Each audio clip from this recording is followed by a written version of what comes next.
tentang buah sulung. Semua sebisa mungkin saya seperti orang menebus salah. Setelah saya tahu, saya lakukan. Setelah saya tahu, saya lakukan. Setelah saya tahu, saya lakukan.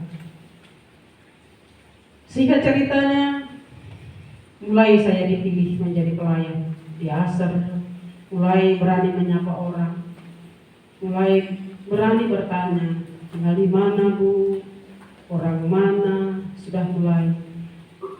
Berjalannya waktu, saya tidak pernah absen, mau hujan, mau apa, mau harga seberapa, yang namanya ke gereja itu bagi saya segala-galanya. Gereja itu nomor 1 di dalam hidup saya. Sehingga setelah jadi saya singer, setelah saya jadi Aser, saya beranjak ke depan singer.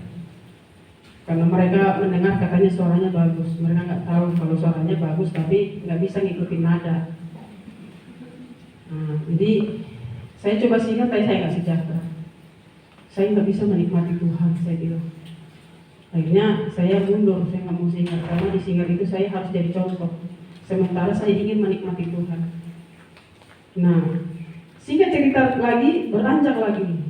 Saya ada yang keluar, saya digantikan mengisi posisi yang ada karena dilihat komitmen saya ya, tidak pernah absen, tidak pernah itu. Intinya dari semua kisah itu, saya berdiri di altar. Seperti yang saya pernah katakan di dalam hati saya ketika pertama-tama masuk di dalam gereja itu. Jadi mulai dari belakang foto itu, step terus. Tiba-tiba saya berdiri di depan doa pembuka. Saya merasakan satu perjalanan rohani yang spektakuler di dalam hidup saya. Mulai saya semakin sungguh-sungguh. Saya seperti menebus masa lalu yang terbuang begitu lama. Bukan karena saya tidak mau ke gereja, tapi karena saya tertolak. Saya minder.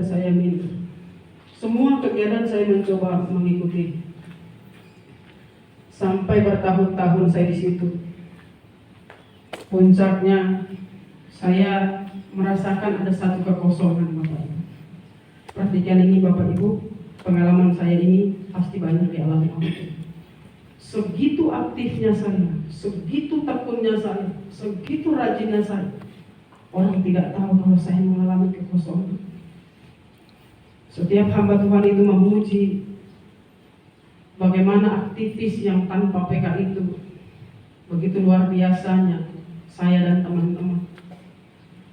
Tapi di saat dia memuji seperti itu, saya berkata, Tuhan, saya kosong, saya kering, saya ini harus bagaimana? Saya bilang. Sementara saya dipuji dan teman-teman dipuji. Dan di sisi lain saya tidak suka dengan pujian itu karena pada faktanya saya kering.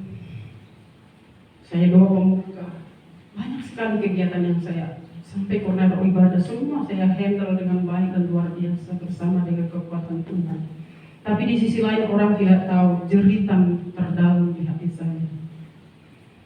Aktivis di sini dipuji, di luar sana betapa bagian pelayanan yang di sini luar biasa, bla bla bla. Saya bilang, Tuhan, saya ini kering. Saya ini kering, saya bilang begitu. Yang paling membuat saya menderita Bapak Ibu, kalau ada orang habis dibaptis tidak dimuridkan, itu sangat menggoncang saya punya hati. Karena saya sendiri mencari Tuhan, tidak dimuridkan. Saya cari sendiri Bapak Ibu. Mulai dari buku-buku, karena saya tahunya belajar firman itu dari buku. Saya cari Alkitab penuntun, saya baca segala macam. Saya baca, jadi boleh dibilang saya cari sendiri.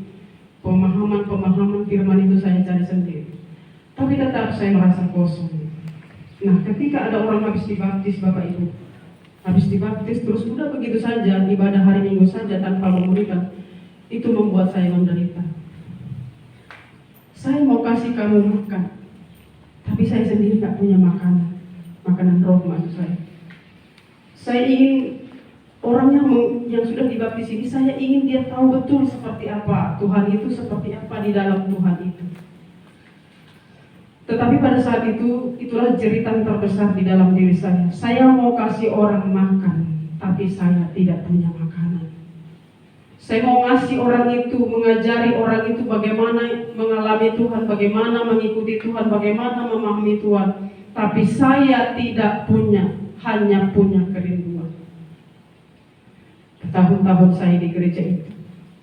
Dari mulai anak bayi sampai ubanan, saya hafal semua orang. Karena memang tanggung jawab ada di saya. Saya dekat dengan semua jemaat. Setiap ada event saya bisa selesaikan semua dengan mudah. Dalam arti ada kendala tapi tidak menjadi sesuatu yang menodai gitu. Menjadi seni aja ketika ada masalah sedikit. Dan itu puji Tuhan bertahun-tahun berjalan begitu Bapak Ibu. 2017 di bulan 10 saya tidak berdoa secara seperti orang pujian penyembahan dulu baru berdoa. Saya hanya mencoba kegundahan di dalam hati saya itu. Saya duduk di depan TV, tapi tidak nonton TV, hanya posisi saya di depan TV. Saya menunduk berdoa, Tuhan, seperti apakah saya nanti? Bagaimana saya ini? Tuhan kasih saya firman 1 Korintus 2 ayat 9 Bapak Ibu. Kalau ada yang bisa baca ayat itu.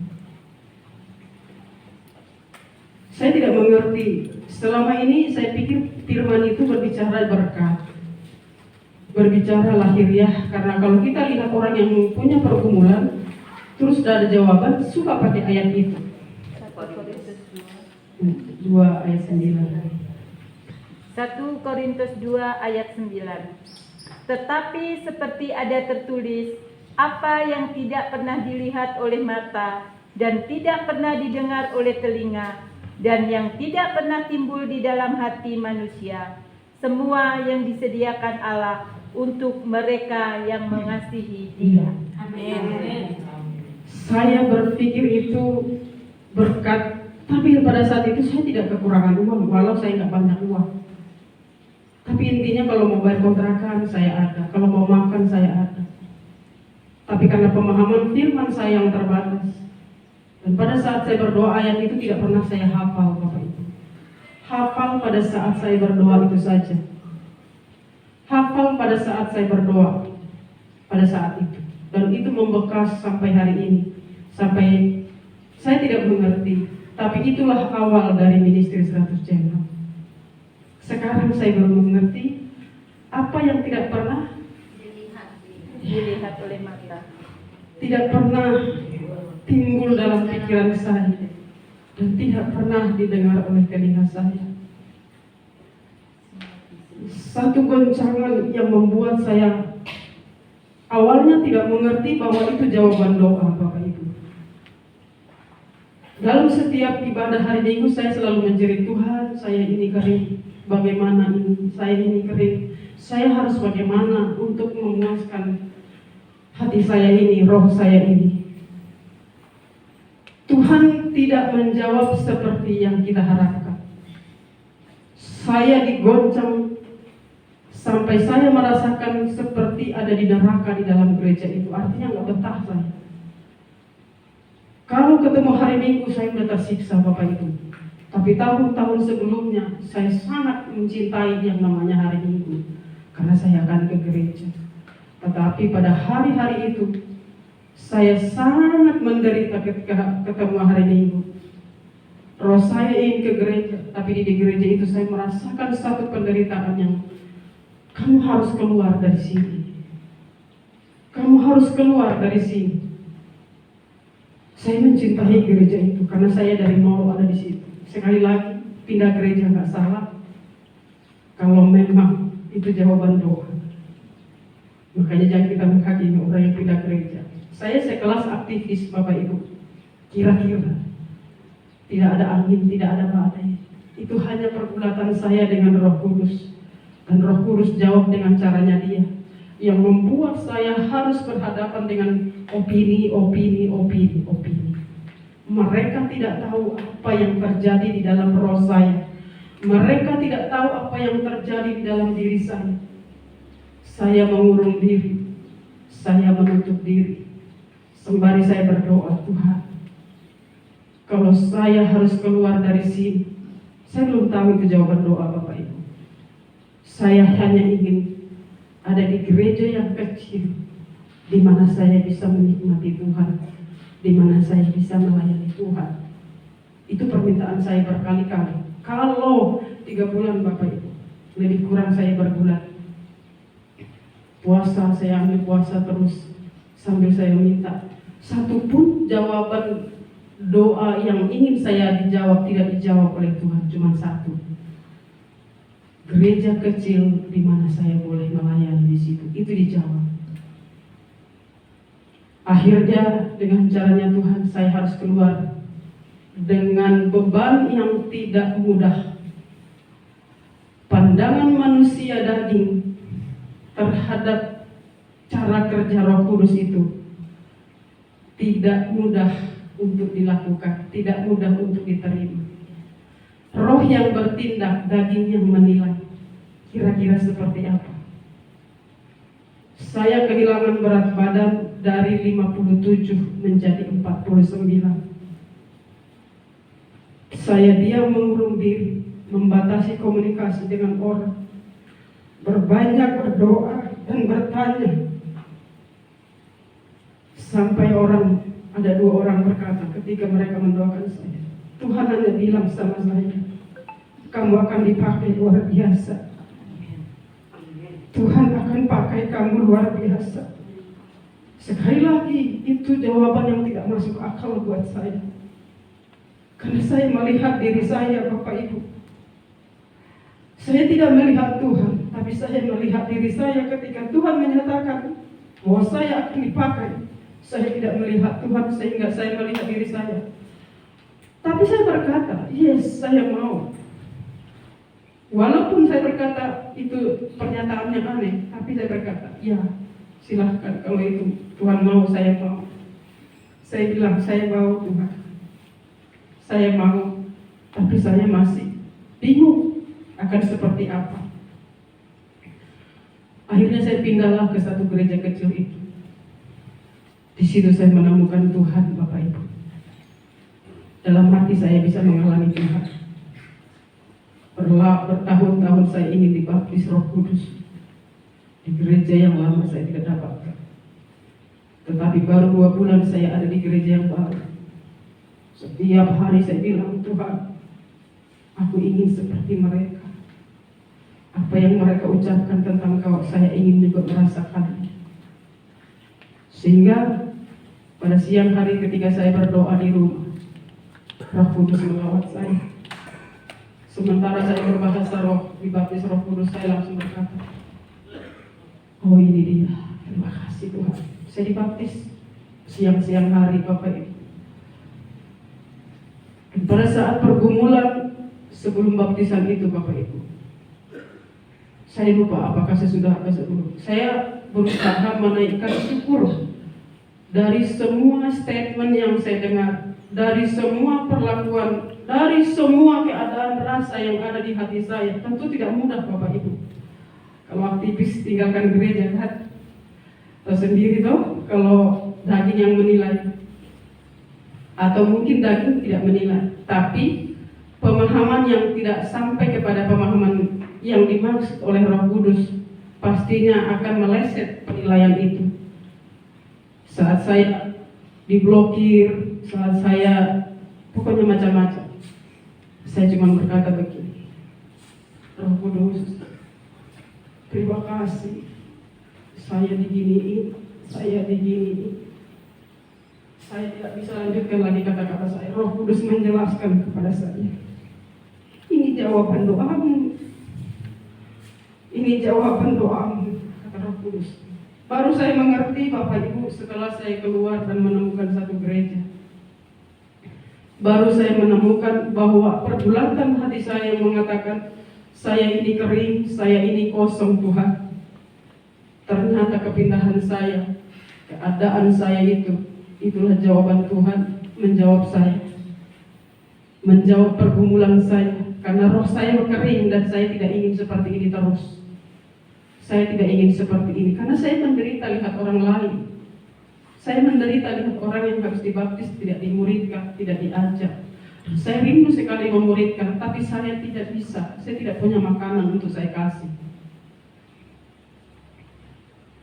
Setelah pindah ke gereja kecil ini, saya mengalami pertumbuhan roh yang besar.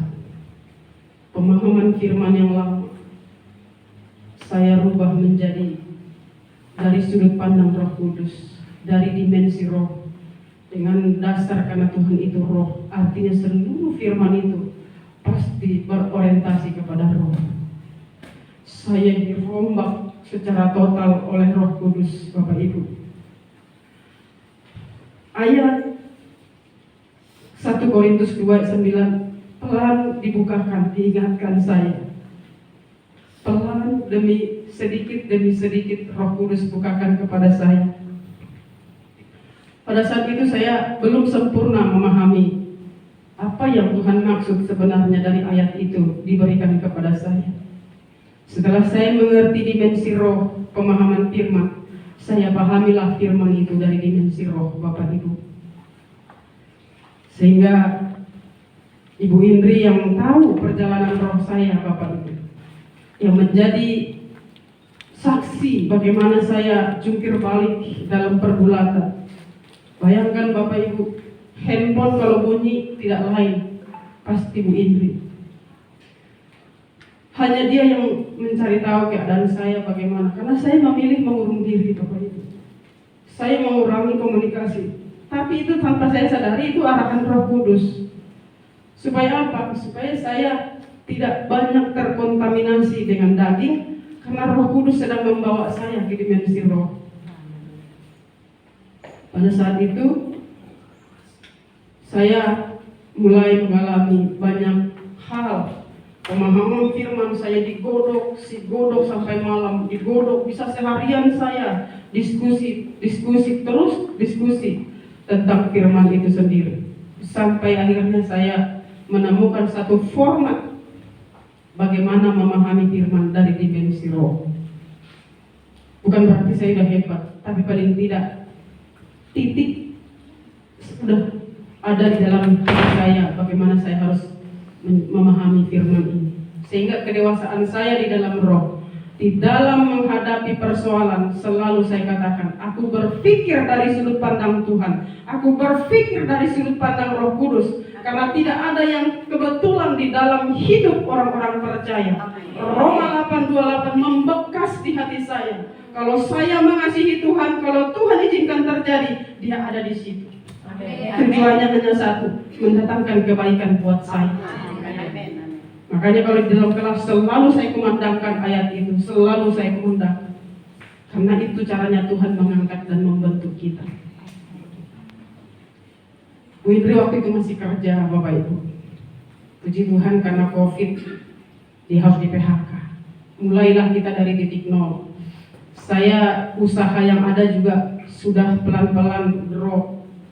Karena masalah keadaan yang ada di Indonesia dan luar negeri kan sama, COVID semua. Tapi pada saat itu ada rasa takut, ada was-was gitu. Ayat itu belum mengerti saya maksudnya. Singkat ceritanya, mulai Bu Indri off dari kantor, Bu Nurul sebagai buah sulung dari Ministry 100 Channel ini mulai bertanya-tanya tentang firman, karena dia juga nol kan umur tadi, mulai bertanya-tanya. Dimulailah dari 2 orang, satu dari Papua juga umur tadi. Mulai dari situ sehingga terjadwal satu pelajaran kelas setiap hari sekitar 1 sampai 2 jam mulai dari Matius. Bu Indri juga yang sudah lama meninggalkan mimbar sebelum kenal saya, Bapak Ibu. Dia sudah lama meninggalkan mimbar. Saya berdoa 1 tahun untuk dia kembali ke mimbar. Berkomitmen juga untuk menebus kesalahannya. Sehingga dimulai dari 2 orang, Bapak Ibu. Dia mulai telepon, ada enggak yang mau seperti menawarkan produk, Bapak Ibu. Ada enggak yang mau belajar firman gratis kok? Ada enggak yang mau belajar firman? Terkumpullah dari beberapa pelosok Bapak Ibu yang tidak pakai internet karena kita pakai seluler. Telepon biasa, termasuk Bu Evi ada di sini menjadi saksi daripada pelayanan ini juga. Walau sempat off tapi kembali lagi, saya percaya semua karena Roh Kudus. Dan mulai akhirnya berjalan sampai 2 Oktober, November, Desember. Januari saya sudah mulai ambil kelas karena sudah mulai padat. Saya bilang kelas pertama over ke saya. Saya ambil kelasnya Ibu Nurul. Nambah lagi, mulai dan bertambah terus. Ayat itu selalu saya ingat, Tuhan ini. Kalau saya ingat itu, saya bilang Tuhan ini. Tidak pernah timbul dalam pikiran saya Bapak Ibu akan ada ministry 100 channel. Yang paling dahsyat Bapak Ibu, sementara Ibu Yunda udah tahu rumah saya di kamar kecil itu gudang, itu masih kecil dulu yang bisa saya kasih ruang buat Bu Indri. Cuma kecil ya, mungkin 1 meter lah di situ, duduk di pojok-pojok. Kamu di sini supaya suaramu enggak keluar atau enggak terlalu terganggu dengan suara-suara saya di luar, karena saya juga kalau telepon orang, konseling orang juga suara saya besar. Bu Evi, Bu Iis Murtadin Nabire yang juga radikal di dalam ministry 100 channel, sama Ibu Mary dari Batam juga. Sementara mereka membahas tentang baptisan Roh Kudus Bapak Ibu, entah bagaimana caranya mereka mengalami baptisan Roh Kudus dari 3 lokasi yang berbeda, 4 lokasi. Bu Indri di Tangerang, Bu Evi di Papua, Bu Iis di Nabire, Bu Mary di Batam. Mereka kepenuhan Roh Kudus. Mereka yang belum tahu apa-apa, karena mereka bertanya apa itu baptisan Roh Kudus. Roh Kudus sendiri menjelaskan kepada mereka dengan mereka dibaptis. Dibaptis langsung oleh Roh Kudus. Itu pakai seluler Bapak Ibu, konferensi 4 orang. Konferensi. Tapi lihat tanda-tanda heran menyertai pelayanan ini. Mereka dibaptis. Kita nggak ngerti ada apa, karena kan tidak lihat toh. Bu Evi ada apa? Kita cuma bisa menyebut, sebut nama Tuhan Yesus, sebut nama Tuhan Yesus. Rupanya mereka kepenuhan Roh Kudus. Rupanya mereka dibaptis oleh Roh Kudus pada saat itu. Luar biasa Bapak Ibu, luar biasa. Terus setiap kelas selalu ada mujizat. Setiap kelas selalu ada mujizat. Banyak mujizat, tapi target kita bukan mujizat di dalam daging, tetapi mujizat di dalam roh. Amen. Yang lumpuh berjalan, yang buta melihat, yang tuli mendengar, yang bisu berkata-kata. Itu semuanya tentang firman. Orang yang tidak bisa melakukan firman artinya lumpuh. Di dalam kelas ini semuanya menjadi bisa terima mujizat. Yang tidak bisa berkata-kata firman, yang tidak bisa mendengarkan firman yang di dalam roh, mereka dengarkan. Kanker stadium 4 plus gula plus asam lambung akut. Ketika kita bongkar Yohanes 10 ayat 10, kanker lenyap tanpa kita doakan Bapak Ibu. Mereka meresponi firman begitu luar biasa. Dan saya sama Bu Indri berkata, Tuhan itu baik. Bapak Ibu bisa lihat saya modelnya begini, lihat model Bu Indri. Tidak ada yang bisa kami lihat banggakan kepada Bapak Ibu. Yang bisa kami banggakan cuma Roh Kudus. Amin. Saya cuma berkata, Roh Kudus, Engkau tahu saya siapa. Engkau tahu saya nggak tahu apa-apa. Jangan permalukan kami. Kau harus hadir dalam setiap kelas. Kau hadir dalam setiap ayat demi ayat. Jangan kami menjadi penyesat di akhir zaman ini Tuhan. Tapi kami ingin membawa yang tersesat kepada kebenaran firman. Makanya di kelas Bapak Ibu, kalau Bapak Ibu yang sudah lama, saya selalu berkata jangan bahas doktrin, jangan bahas denominasi, itu menyakiti hati Tuhan. Tapi bagaimana daging-daging ini dirubah menjadi roh, itulah yang menyenangkan hati Tuhan. Amin. Dan itu semua mengalir Bapak Ibu. Kata-kata pembuka di YouTube itu, setelah selesai live saya belum mengerti kenapa tadi saya bicara seperti itu. Tuhan membawa pelayanan ini mengubah daging menjadi manusia roh, mengubah manusia daging menjadi manusia roh. Karena jelas sekali bahwa darah dan daging tidak punya tempat di dalam kerajaan surga. Dan kita tahu sama-sama kehidupan orang Kristen, kita semua di sini banyak yang Kristen dari kecil, belum pernah tamat baca Alkitab sekalipun 30 tahun, 50 tahun ke gereja. Bagaimana mungkin menjadi roh? Karena makan roh saja malas. Menikmati makanan roh itu malas. Jadi ministry 100 channel Bapak Ibu, saya tidak tahu. Nah, tahun 2020 saya pernah juga berdoa seperti ini ketika Bu Indri sudah mulai kelas. Aslinya Bu Indri yang memulai Bapak Ibu. Tapi saya tidak tahu bahwa itulah jawaban yang Tuhan berikan kepada saya. Kami sering berantem Bapak Ibu. Tapi nggak lama, 2-3 menit sudah selesai. 2-3 menit. Karena apa? Kami saling membutuhkan di dalam pelayanan ini. Saya nggak bisa nyanyi. Kalau saya udah colek dia untuk bernyanyi, dia udah tahu kalau saya butuh dibantu untuk bernyanyi. Karena kadang-kadang lagi ngajar kan tiba-tiba kayak dibawa oleh Roh Kudus menyembah. Karena Tuhan carikan penyembah di dalam roh dan kebenaran. Jadi pada saat 2020 Bapak Ibu, saya bersaksi dan saya juga berdoa, Tuhan, pertama saya ingin satu provinsi menjadi manusia roh, kemudian satu kota, kemudian satu kabupaten, kemudian satu kecamatan, kemudian satu kelurahan, kemudian satu RT. Satu aja Tuhan, setiap daerah itu manusia roh. Saya akan membakar mulai dari situ. Dan saya percaya akan terjadi kegerakan. Itu doa saya Bapak Ibu. Makanya saya berdoa tapi saya tidak tahu kalau Tuhan sudah menjawab doa saya. Bapak Ibu dari mana?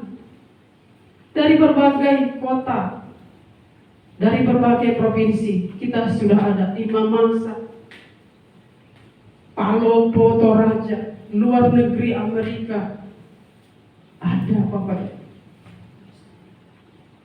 New Zealand ada.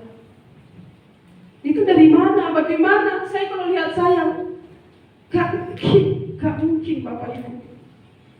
Ngomong aja saya ini terbatas. Mungkin Bapak Ibu udah tahu kalau saya ngomong itu hanya lagi begini saja banyak ngomong. Tapi kalau sudah keluar jarang saya ngomong Bapak Ibu. Kadang-kadang saya bertanya, saya ingin ngomong Tuhan, saya bilang. Tapi bingung saya mau ngomong apa. Dan hari ini Bapak Ibu, pelayanan kita ini menjadi Ministry of Holy Spirit. Pelayanan yang digerakkan oleh Roh Kudus. Kalau Bapak Ibu dengar doa saya di mobil, saya bilang, Tuhan jangan saya yang pimpin ya. Saya nggak bisa memimpin. Kau yang memimpin acara ini. Karena Kau yang membawa kami kemari. Dan Bapak Ibu di mobil sudah rasakan urapan hadirat Tuhan. Sudah rasakan begitu dahsyatnya urapan Roh Kudus kan? Kalau saya bisa teriak, saya mau teriak Bapak Ibu. Siapa? Tapi apa yang tidak dipikirkan oleh kita, itu yang Tuhan pikirkan seringkali tentang kita. Tuhan yang membuat kita, tentu Dia tahu akan seperti apa. Tuhan yang punya rencana terbaik buat kita semua. Bapak Ibu tidak punya rencana terbaik untuk Bapak Ibu. Tidak punya. Yang punya itu Tuhan Yesus. Karena Dia yang merancangkan kita semua. Dan hari ini mungkin Bapak Ibu bertanya, Bu Karolin, kenapa kita ada di sini? Itulah saya bilang. Melalui YouTube, melalui nomor WA, Roh Kudus gunakan itu memperkenalkan satu dengan yang lain. Mungkin Bapak Ibu bertanya-tanya, ini siapa yang baju hitam di sebelah Bu Indri? Sedikit saya bersaksi bahwa beliau ini juga orang yang lama tidak berjumpa dengan Tuhan Yesus. Baru sekitar 3 bulan kita kenal barangkali. Beliau ini lama di Jepang, punya istri masih Muslim yang harus kita doakan, yang harus kita topang. Beliau ini setelah mengerti 2-3 bulan ini banyak ngobrol tentang firman Tuhan bersama Bu Indri. Tanya. Dengan segala keterbatasan kita berbicara, tetapi Roh Kudus menolong menjelaskan kepada beliau. Roh Kudus yang menolong kita menyampaikan bagaimana Tuhan itu. Kalau kita mengandalkan kata-kata kita, untuk sekelas orang yang lama di luar negeri itu tidak mudah, Bapak Ibu. Punya pengetahuan, punya wawasan, menjelaskan firman itu tidak mudah. Lihat saja ahli Taurat. Sulit sekali. Kalau bukan Roh Kudus sekali lagi, tidak bisa. Jadi beliau ini lama jadi ateis, Bapak Ibu. Oleh karena kemurahan Tuhan berjumpa dengan kebenaran bersama ministry 100 Jemaat. Di usia 63 tahun, beliau bertanya, Tuhan, apa yang mau bisa saya buat untuk Engkau? Kita ada di sini, itulah kerinduan yang dia bisa berikan kepada Tuhan melalui pelayanan Anda.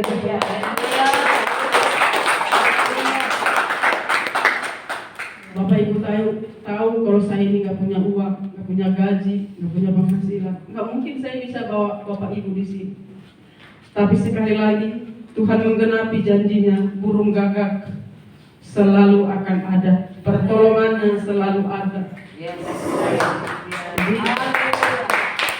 Tuhan memakai Pak Tonce untuk kita ada di sini. Beliau mengalami Tuhan beberapa hari bulan terakhir ini, Bapak Ibu. Dia kehilangan ibu tercinta di usia yang sudah lanjut. Dia minta kita mendoakan. Seizin Roh Kudus, kita balik untuk beliau saja yang mendoakan orang tuanya, padahal beliau masih belajar. Tapi itulah cara Tuhan, Bapak Ibu. Sekali lagi, tidak ada yang kebetulan. Mungkin beliau kecewa, kesal awalnya, tapi setelah Roh Kudus bekerja, tentu menjadi ucapan syukur. Di detik-detik terakhir orang tua mau pulang ke surga, beliau diperdengarkan di telinganya atau di hatinya suara Roh Kudus. Ucapkan, doakan pakai doa Bapa kami. Beliau kan masih baru. Biasa orang pemula itu pasti doa Bapa kami itu menjadi doa andalan atau favorit, karena belum tahu bagaimana berdoa untuk orang sakit. Dia punya saudara Kristen, dia coba saudaranya lakukan, tidak terjadi apa-apa. Suara itu datang kembali, kamu lakukan. Mama tercinta dalam keadaan koma, saat beliau mendoakan, direspon dengan keluar air mata. Setelah itu pulang dalam keadaan sukacita, karena anaknya yang selama ini saya percaya orang tua tersebut pasti berdoa untuk anaknya kembali kepada Tuhan. Dan itu menjadi perpisahan yang sangat luar biasa, karena orang tua tersebut bisa pulang dengan doa anaknya yang selama ini didoakan oleh dia, sudah menemukan Tuhan yang sebenarnya. Semua karena anugerah Tuhan, semua karena kemurahan Tuhan. Jadi kita ada di sini, Tuhan pakai Pak Tonce, Bapak Ibu. Terjawab sudah pertanyaan-pertanyaan yang mungkin kemarin. Bagaimana kita bisa ada di sini? Ya, semua karena cara Roh Kudus. Kita baru kenal 3 bulan, Bapak Ibu. Langsung beliau dengan Pak Niki berdua-duaan, ayo ketemu. Ketemuannya juga tadinya cuma mau ngopi, Bapak Ibu. Tapi karena orang luar Jawa datang, nggak mungkin ngopi doang kan? Beli tiket PP 5 juta hanya untuk ngopi di Jakarta. Sehingga itu lagi Ministry of Holy Spirit. Roh Kudus ingin kita ada di sini karena Roh Kudus mau menyatakan isi hatinya untuk Ministry of Holy Spirit melalui kita semua. Sudah rasakan hadirat Tuhan? Tadi pagi sulit sekali ditutup, sulit sekali dibendung karena Roh Kudus belum selesai. Puji Tuhan, luar biasa Bapak Ibu. Jadi sekarang kita ratusan, saya tidak tahu berapa persis. Tapi yang pasti dari Oktober 2020 dimulai dari 2 Murtadin, sekarang ratusan Bapak Ibu.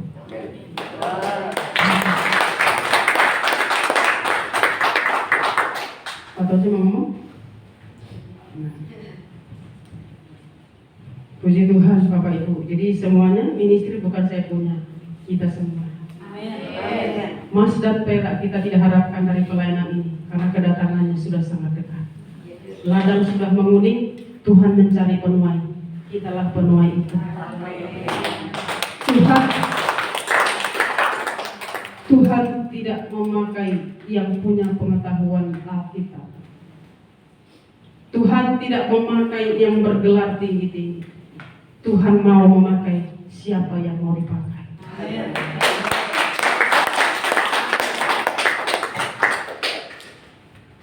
Luar biasa.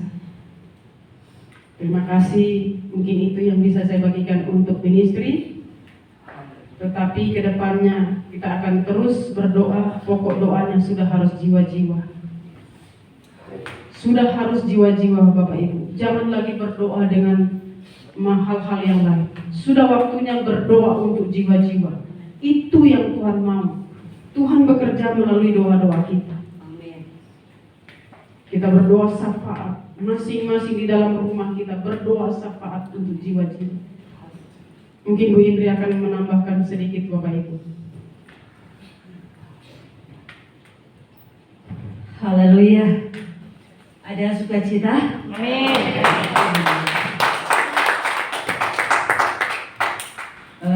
Sedikit saja ya Bapak Ibu. Kalau tadi Ibu Karolin sudah menceritakan seperti apa alur sehingga ada pelayanan ini ya Bapak Ibu, dan perlu kita garis bawahi bahwa pelayanan ini boleh ada itu karena Roh Kudus, bukan karena Bu Karolin, bukan karena saya atau siapa kita di sini ya. Itu karena Roh Kudus ya Bapak Ibu. Sedikit untuk bercerita tentang diri saya, biar nggak banyak yang nanya-nanya lagi gitu ya. Saya mulai aja dari 2010 ya. Dari 2010 sampai 2020 saya meninggalkan mimbar ya, seperti yang dikatakan Ibu Karolin, karena saya adalah seorang pendeta mantan gembala sidang ya. Kalau tadi Ibu Karolin berbicara menceritakan dia adalah orang yang terbuang begitu ya. Nah, kalau saya dipakai Tuhan Bapak Ibu ya, ini istilah kata aja ya, karena pelayanan Bapak Ibu, karena pelayanan. Namun 10 tahun saya meninggalkan mimbar pelayanan dengan kekuatan pikiran saya yang terbatas, sangat terbatas, membuat saya 10 tahun meninggalkan mimbar pelayanan itu merasa tidak masalah Bapak Ibu ya. Ini sangat memalukan ya. Karena apa? Sangat memalukan karena sudah melayani Tuhan, merasa hebat. Merasa hebat. Dengan kekuatan pikiran pengetahuan yang ada, membangun konsep-konsep yang menjadi prinsip hidup saya, dan itulah yang membuat saya bisa katakan tanda kutip ya, kehidupan saya hancur. Saya mau jelaskan sedikit Bapak Ibu di sini bahwa kehancuran itu tanda kutip ya Bapak Ibu, itu adalah kehidupan di dalam roh. Secara daging itu saya tidak ada masalah, ya, karena bekerja di dunia sekuler itu lebih dari cukup, ya, lebih dari cukup. Nah, Ibu Karolin saksi hidup, karena tadi sudah disentil Ibu Karolin, dia berdoa untuk saya itu 1 tahun, dan itu saya tidak pernah tahu Bapak Ibu. Saya tidak pernah tahu kalau dia itu berdoa untuk saya selama 1 tahun. Jadi selama 1 tahun dia mendoakan saya Bapak Ibu, itu setiap bulan itu dia datang antarkan saya itu renungan, buku renungan, entah itu Mansor, tahu Mansor? Mana Surgawi, dan buku-buku renungan yang lainnya. Karena dia rindu saya ini kembali, karena dia bukan cari sih, dia dapat informasi kalau saya ini seorang pendeta, dan dia sangat menangis dalam hatinya melihat kehidupan seorang pendeta kok begini, ya. Jadi seperti itu Bapak Ibu kan. Ya puji Tuhan, 2014 ya, katanya 2014 Desember 2014 saya diundang oleh beliau untuk ikut ibadah Natal di tempat dia melayani. Nah, waktu itu saya ya seperti iya dan enggak gitu ya, memenuhi undangannya. Tapi ya puji Tuhan akhirnya saya juga hadir Natal itu. Nah, itu pertama, dan disambut dengan ya lumayan lah gitu ya. Dan saya merasa diterima di situ. Nah, 2015 mulai aktif tapi belum juga sebenarnya. Ya, awalnya diajak untuk ikut ya apa 2 malam ya Mbak ya. Tapi saya banyak kali menghindar Bapak Ibu. Pagi waktu dibilang ikut ya sebentar ya 2 malam. Baik banyak saya bilang begitu Bapak Ibu. Pas sudah sore Bapak Ibu tahu saya bilang maaf Mbaknya, saya nggak bisa ikut 2 malam karena saya lembur. Bohong Bapak Ibu, saya nggak lembur. Saya nggak lembur. Saya duduk di situ di area kantor itu. Saya perkirakan, saya lihat jam.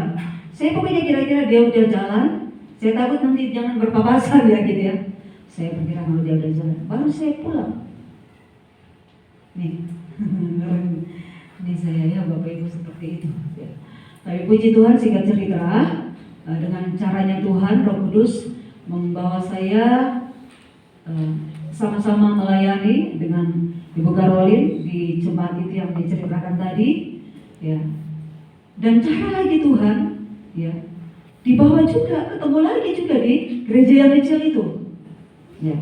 Nah disitulah saya mengalami sebuah pengalaman yang sungguh luar biasa.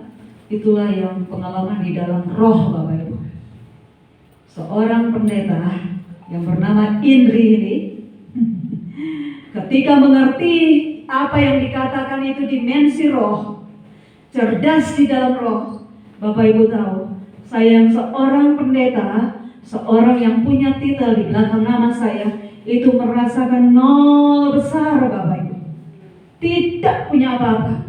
Saya merasa sangat kecil, kosong. Dan saya begitu malu kalau dipanggil pendeta. Sangat malu.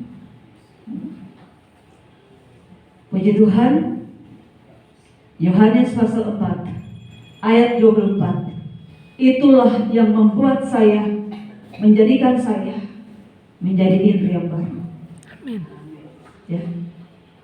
Yohanes 4 ayat 24. Allah itu roh. Ingat ya ayat itu ya.